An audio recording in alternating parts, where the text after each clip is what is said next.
नमस्कार, बहुत बहुत स्वागत है आप सभी का। आप देख रहे हैं एनएमएफ न्यूज, आपके साथ मैं हूं नम्रता चौधरी। भारत पाकिस्तान के बीच जब तनाव जैसी स्थिति हुई तो पूरा विपक्ष भी मोदी सरकार के साथ आकर खड़ा हो गया। राहुल गांधी हो, खड़गे हो, संजय सिंह हो, हमने सबके बयान सुने जिसमें एक स्वर में कहा गया कि मोदी सरकार आतंकवाद की कमर तोड़ने के लिए जो भी फैसला लेगी हम उनके साथ हैं। वो अलग बात है कि ऑपरेशन सिंदूर के बाद जिस तरीके से जवाब दे दिया गया है पाकिस्तान को, अब बिखर गया है विपक्ष, एक बार फिर से सरकार के ऊपर सवाल खड़े कर रहा है। लेकिन इन सब के बीच उद्धव ठाकरे ने बंद कमरे में एक सीक्रेट मीटिंग बुलाई जहां पर फोन ले जाना अलाउड नहीं था, कैमरा ले जाना अलाउड नहीं था, और सूत्रों के हवाले से खबर मिल रही है कि वहां पर अपने नेताओं के सामने उन्होंने कहा कि हम देश के खिलाफ नहीं है, हम सरकार के खिलाफ हैं, लेकिन जब बात देश की आएगी, देश पर संकट की आएगी, तो हम प्रधानमंत्री के साथ खड़े होंगे। उद्धव ठाकरे ने जिस तरीके से इस बात का आह्वान किया कि हम नरेंद्र मोदी के साथ खड़े होंगे, प्रधानमंत्री के साथ खड़े होंगे, इसने उनके समर्थकों का दिल तो जीता ही है, साथ ही साथ महाराष्ट्र की जनता भी इस पर अब सोच विचार कर रही है कि चलिए ठीक है, कम से कम इस मुद्दे पर तो सारे विपक्षी दलों ने राजनीति नहीं की। नहीं तो हमने देखा है ये वही देश है जहां पर स्ट्राइक के सबूत मांग लिए जाते हैं, ये वही देश है जहां पर ऐसे ऐसे बयान दिए जाते हैं जिनका फायदा पाकिस्तान ने उठाया है। और इस मामले में भी हमने देखा जब ऑपरेशन सिंदूर हुआ और हमने कई अटैक्स किए, उनके आतंकी ठिकानों को नेस्तनाबूद किया, पाकिस्तान वहां से फर्जी प्रोपेगेंडा चलाता रहा कि कोई अटैक नहीं हुआ, कोई अटैक नहीं हुआ, और यहां के कई लोगों के बयानों को वहां पर साझा किया गया। बहरहाल वापस खबर पर आते हैं, आपको बताते चले महाराष्ट्र की शिवसेना यूबीटी जो उद्धव ठाकरे वाली पार्टी है, तो उद्धव ठाकरे ने अपने विधायकों, सांसदों और जिला प्रमुखों के साथ शनिवार को एक बड़ी बैठक की थी। बताया जा रहा है कि यह बड़ी बैठक तमाम पदाधिकारियों के साथ एक बंद कमरे में हुई।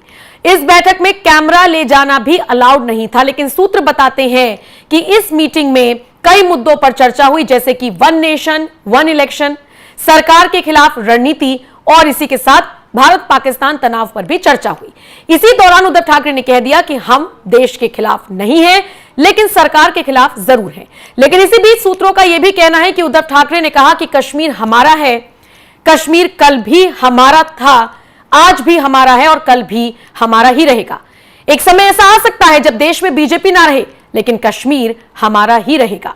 और इसी दौरान ठाकरे ने यह भी कहा कि अगर देश पर संकट आएगा तो उस वक्त हम प्रधानमंत्री के साथ खड़े होंगे, इस बात को उन्होंने दोहराया। उद्धव ठाकरे ने इस बैठक को संबोधित करते हुए कहा कि हमारा वैचारिक विरोध हो सकता है, लेकिन जब देश पर कोई संकट आता है तो हम हमेशा प्रधानमंत्री के साथ खड़े रहते हैं। हम देश के खिलाफ नहीं हैं, सरकार के खिलाफ हैं। आपको बताते चले, पहलगाम आतंकी हमले के बाद भारत ने जिस तरीके से पाकिस्तान को जवाब दिया, उसके बाद के सारे घटनाक्रम पर शिवसेना यूबीटी ने सरकार के साथ खड़ा रहने की बात कही है, जो निश्चित तौर पर यह बताता है कि जब मुश्किल वक्त आएगा तो भारत के जितने भी राजनीतिक दल हैं वो एक साथ आगे आकर खड़े हो जाएंगे। हालांकि इस बैठक में और किस किस मुद्दे पर चर्चा हुई ये भी आप जान लीजिए। देश में एक साथ चुनाव कराने पर इस बैठक में चर्चा की गई। उद्धव ठाकरे ने कहा वन नेशन वन इलेक्शन का अध्ययन जारी है, महाराष्ट्र में कमेटी है, लेकिन चुनाव पारदर्शी तरीके से कराए जाएं। वन नेशन वन इलेक्शन ठीक है, लेकिन तय किया जाए प्रधानमंत्री और मुख्यमंत्री चुनाव प्रचार में हिस्सा न ले। उन्होंने बीजेपी पर इस बैठक में निशाना साधा, कहा सत्ता मिलने पर घमंड नहीं करना चाहिए। फिर ठाकरे ने कहा कि हमारा जहाज डूबने वाला नहीं है, बल्कि बीजेपी का ओवरलोडेड जहाज डूबने वाला है। फिर अमित शाह का जिक्र किया, फिर अजीत पवार का जिक्र किया, फिर शिंदे का उन्होंने जिक्र किया। इस तरह की बातें सूत्रों के हवाले से खबर मिल रही है कि इस बैठक में इन तमाम मुद्दों पर चर्चा हुई। लेकिन 100 बात की एक बात, कुलजमा बात यह कि जब बात देश की आएगी तो सब एक साथ खड़े होंगे, जब बात देश पर संकट की आएगी तो तमाम राजनीतिक दल राजनीति से इतर देश की सोचेंगे। और उद्धव ठाकरे ने भी इस बैठक में इस बात को जग जाहिर कर दिया। फिलहाल प्रधानमंत्री मोदी के साथ जिस तरीके से उद्धव ठाकरे ने आगे आने की बात कही है, बंद कमरे में एक मीटिंग हुई और वहां से सूत्रों के हवाले से खबर मिल रही है, इसे लेकर आप क्या कुछ कहते हैं, क्या कुछ आपकी राय है, कमेंट करके अपनी राय जरूर दीजिएगा। नमस्कार।